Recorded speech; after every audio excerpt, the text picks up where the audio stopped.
Okay, hey everyone.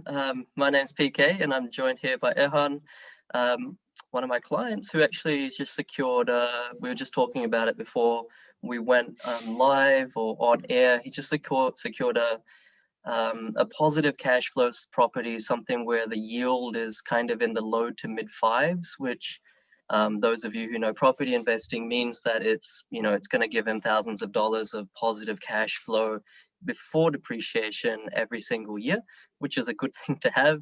But more importantly, the property that he's got, the suburb that he's chosen, is in a high capital growth area. Now, Erhan now knows property investing just as much as I do, and he'll run you through some numbers and stuff like that. But suffice to say, it's just started its sort of growth trajectory, and it's right at the bottom of its cycle. You could say it's right at the bottom of its sort of growth period. And yeah, it's a pretty fantastic property. So Erhan is based in Sydney. He bought in WA, so he's going to talk to you once I ask him the questions about how he did that without catching flights. Not that you can these days go into WA anyway. So these are the types of things we're going to cover. And really, obviously, this is a bit of a sales pitch, but I really want this video to help you guys. If you're watching this and you want to buy interstate, regardless if you bought properties before or not, but you want to buy interstate, you don't know how to find the right suburb, do the right due diligence, negotiate, value, get something that's high growth, positive cash flow, all remotely, then this, next 10, 15, 20 minutes, see how long it goes, is going to be super helpful. So just want to welcome you, Erhan, and say congratulations. Yeah, thanks, PK. Really appreciate it. Yeah, as you said, so I did the course, would have been early last year, actually, and I was actually right in the middle of a property purchase. So it's taken me, roughly another 10 to 12 months to be able to get a deposit together. And yeah, throughout the last couple of months, I've been looking at various locations, New South Wales, Adelaide, and most recently Perth. So I felt as though Adelaide had probably, in the areas that I was looking at anyway, probably had its run, and I was a bit late in. As a result, I thought I'd pivot to Perth. Not saying that there's no deals in Adelaide, certainly, but I thought perhaps picking something that was sort of right at the beginning of its growth spurt seemed to make more sense to me. So I found a place in Perth that ticked all the boxes. All the data points matched up, and yeah. So bit about the property. It's a 680 square meter block, 4-bedroom home, double brick. It's about roughly 16 k's from the city centre, and yeah, as I said, what does double brick mean? Just for those who may not know.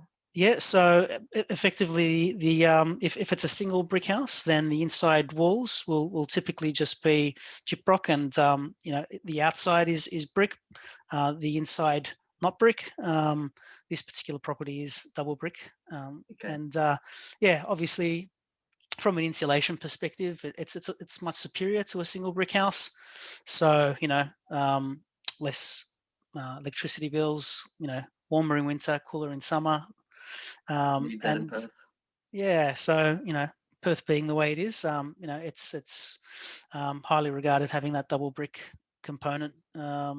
So yeah, look, I mean, the properties that I was looking at Perth seem to be under offer very, very quickly in those particular pockets.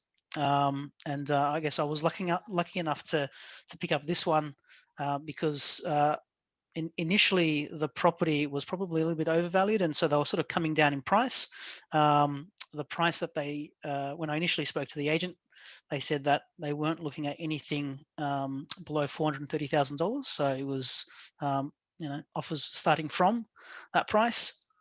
I got a property manager in from that local area to do that. I guess that on the ground remote hands and feet. They were able to provide me with a bit more detail about, I guess, some of the cosmetic renovations that needed to take place, and I guess I use that as a mechanism to not only do my due diligence physically, I was also able to get the offer down from my initial 425, which they had accepted, down to 420. So yeah, the fact that without that property manager, I wouldn't have had that leverage, and I wouldn't have had that insight around some of the cosmetic renos that needed to take place. Yeah. And so, like, with respect to buying, all the way from Sydney and, the other side of the country, what sort of allowed you to just rely on the property manager for all your, I guess, on the ground due diligence? I think some of the times people, who are in Sydney and Melbourne, they look around, they can't afford anything in Sydney, Melbourne, they want to invest. It has to be Adelaide, Brisbane, Perth, other regional areas, but they're kind of stuck, right? Like they kind of think, hey, I either either go for a buyer's agent who can do these inspections, or I have to catch flights. Like, what gives you the comfort that you can trust this property manager you've never met before to do your due diligence on, like, what is close to a $500,000 purchase? Yeah, absolutely. So I guess there's a couple of different sites out there that allow you to get an independent view on which managers are most highly rated. So I guess once you understand that that manager is good at their job, you obviously can reach out to them, explain your situation, and have them do your legwork effectively. And without that, it suddenly becomes a much more daunting proposition because you're effectively buying sight unseen. I don't feel as though I've bought sight unseen. In fact, anyone that I speak to that knows that I bought a property in Perth is just looking at that saying, Perth, like how on earth did you have the guts to pull that one off? Yeah. And it's because they've got that perception of, well, didn't you need to fly up there? How do you know the markets? How do you know you're getting a good deal? All these things that that aren't necessarily barriers if you are buying close to where you live. And clearly buying close to where you live all the time is not a way to scale your portfolio, and is not the best bang for buck. No, and it's very statistically unlikely that the best growth suburb with cash flow is going to be within a 5-kilometer radius of where you live. So, and so how much did you pay the property manager to do that inspection for you? Didn't pay them anything. So I guess part of the deal is they're expected to provide that ongoing property management. So for them it's a pre-sales exercise, and as long as they know you're serious, then they're willing to do those types of things for free. Perfect. So I love it. These things aren't hard, right? Like it's a matter of knowing, and once you know, it's not hard. And so you mentioned that you became comfortable that this was a good deal, and indeed it is a good deal. You got it for 20.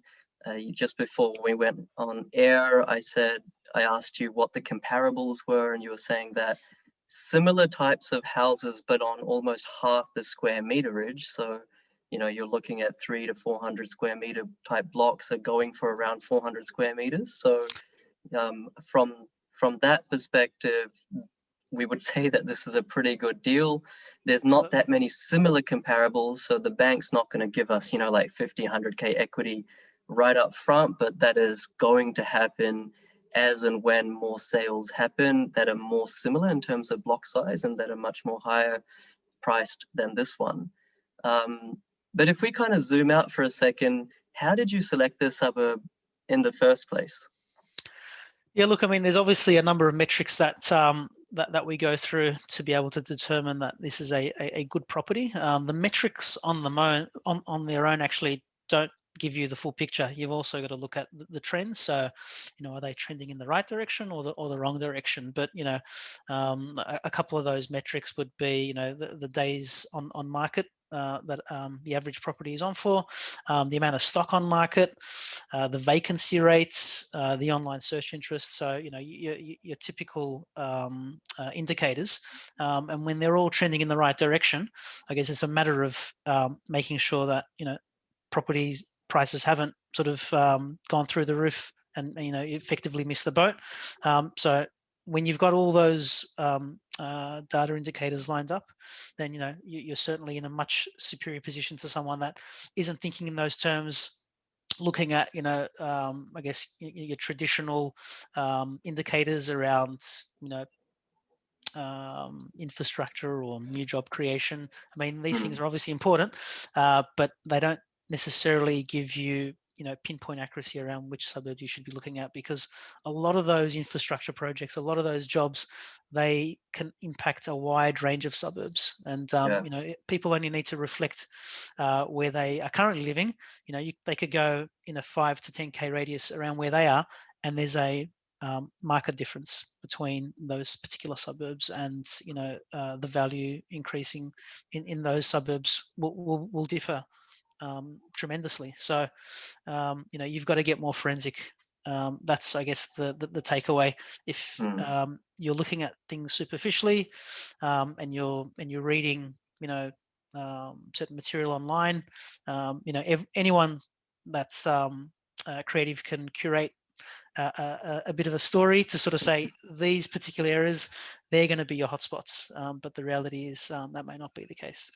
Yeah, exactly. This is a like good incomes, absolute level of income doesn't matter as much, but we want to see incomes rising, which is happening in this suburb. It's a built up suburb, so there's no developable land, there's no building approvals hardly, it's all established, like everything's all the 20, 30 factors are stacking up, including their trends.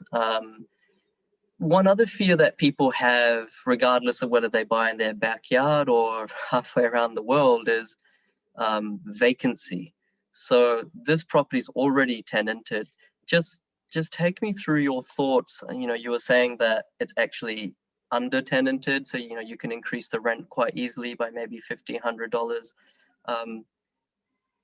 What gives you confidence that this property is not going to be vacant for weeks and weeks and weeks or months in the future? Unfortunately, you there? Yep. I'll just repeat sorry, that. I think so I think I got that. Yeah. Okay. So I think it was a case of what gives me the confidence that I'm going to be able to get this tenanted, and for the value that I'm thinking. I mean, that's probably one of the easier ones, right? So we clearly know that there is a massive issue with tenancy or vacancy rates at almost at zero at the moment. If you go on RealEstateDotCom, I think there is one house available in that suburb. When I look at the price that is being asked, it is in the mid to high 400s. And when I look at the property, it is very similar to the one that I've purchased. So for me, it's a bit of a no-brainer, and very confident that the current rate that it's been tenanted out is way undervalued, and there's opportunity there to really increase that yield to way past 5%. Yeah, perfect. I think that's really important, because you can find the best suburb, but we need to have confidence that we're not going to have that property empty, and it's important to build that confidence up using data. Sometimes people have a rational or irrational fear that property investing means taking a big risk. It doesn't, as long as you're following the data. And I think lastly as well, Erhan, like if we rewind all the way back to last year when you first, we worked together and you learned everything, all the data, the negotiation, the valuation, everything, the strategy, you weren't able to execute at that time because you didn't have the requisite deposit. But like, why did you sign up with me in the first place? I mean, why? You'd already kind of bought a property, obviously your principal place of residence, and plus the investment. Like, why didn't you just do it yourself or go with a buyer's agent? Yeah, look, I mean, initially I did tee up with a buyer's agent, and I quickly realized that it's something that I could be doing myself. The issue was I didn't have, I guess, the data points to be able to point me in the right direction. So I sort of parked the buyer's agent to the side and bought somewhere that was close to where I was living, and it was more of a case of buying because of the environment we're in. So the fact that we're in the middle of COVID, or right at the beginning of COVID, when sort of things had hit fever pitch and nobody wanted to have a bar of real estate. Yeah. Listening to some of the wiser voices in real estate, they were sort of saying, well, you need to buy now when consumer confidence is down, so you've got less competition, I suppose. So I knew Yeah. that the timing was right, but I only got one part of that equation right, in terms of the type of stock to buy. So lesson learned, and because I had a feeling I knew that anyway, and at the time I was sort of immersed in a lot of podcasts and a lot of Facebook groups, and I knew that there had to be a bit more of a pragmatic way to find suburbs, as opposed to what was being bandied around some of the forums. Yeah. It certainly wasn't scientific, and I guess some of the posts that you're putting up resonated with what I was looking for, and post our chat, I knew that it was something that I wanted to go ahead with. Yeah. Cool. I'm glad you did. And you were just showing me a slide before, if you would like to share that one. Sure. And the reason for that, while you get it up, is because the price that you got this property for is basically the same price it was sold for, like in 2009. So you can see here, thanks for sharing that, and year built 1987 on the top left. Not a hugely old property. You can see the pictures there. So yeah, just take us through your thought process in terms of its previous sales history and what you kind of thought of that. Yeah, look, certainly it was comforting to know that back in 2009 it had gone for 415. They had tried selling it last year for about 440 or 430. I think it was actually 440. They couldn't sell it, so it's actually gone down in value since then again. So yeah, it does feel as though it's really at that bottom of the market. The overall suburb median indicates otherwise, that it's been slowly growing over the last couple of months. Yeah. So yeah, certainly feel as though I've done well in that respect. And for me, it sort of indicates that if back in 2009 that suburb could afford a $415,000 house, wages have obviously increased since then.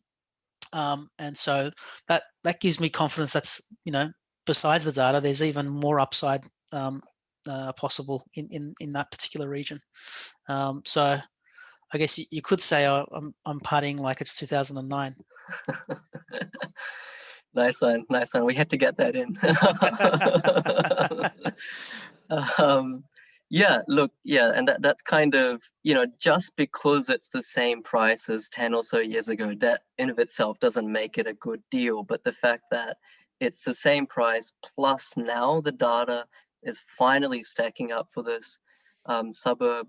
Like a lot of people sometimes talk about, it's not about timing the market, it's about time in the market. No doubt time in the market is valuable, but timing the market is just as valuable. If you followed the mantra of time in the market and bought this property, which is a nice double brick, like you said, in 2009, then you probably wouldn't believe in that mantra, time in the market, because you would have been saying 13 years later, this thing is dead. And you would have sold it to someone like Erhan right now, who has timed the market, and it will go up. We know it will go up because all the data is now trending well, hitting our thresholds, which it's not done the last 10 years. And plus the evidence is now starting to manifest with the prices increasing. So yeah, that's really heartening to see. Yeah. And you do hear that mantra a lot on podcasts. I find that it's not possible to necessarily time the market, but I guess if you've got a bit of a system in place, it can certainly help. Help you in that regard. And again, yeah, another one being, if it hasn't gone up in 10 years, then surely it will go up. You know, that you hear that a lot around Brisbane. It's got to go up. You know, it has to. It has to Affordability. happen. It has to happen, right? It just logic tells you that. But we know that it's not as simple as that, Yeah. and that there are markets within markets, and right now there is a bit of groundswell happening all across Australia, and chances are most properties will go up, right? But do you Mhm. want to buy that property that's gone up 10%, or do you want to buy that property that's gone up 40, 50%? Yeah. And I guess that's the difference between buying in a random suburb versus buying in the right suburb or the right Yeah. suburbs. Yeah. And the other sort of thing, what goes up must come down. If you're buying in a market like right now, we're recording this in April 2021, rising tide lifts all ships. But when the tide goes out, those suburbs where the data was never fundamentally strong to begin with, they correct much more than, let's say, the suburb that you've bought in, which is going to benefit from the rising tide, but it's not going to correct as much or as at all when the tide goes out. It'll then come in of its own and continue doing what the data is saying it will do. And I think people like you did, you're quite I think you're like, what if you don't mind me saying, Erhan, you're like one of my more skeptical type of clients, which is good. You need those, don't you? It's good, right?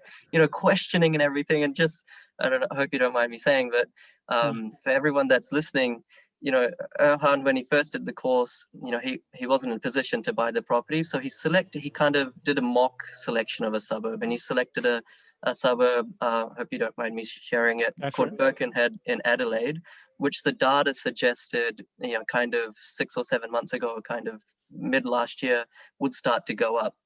He didn't buy there. It was just a mock trial just to see if it actually worked.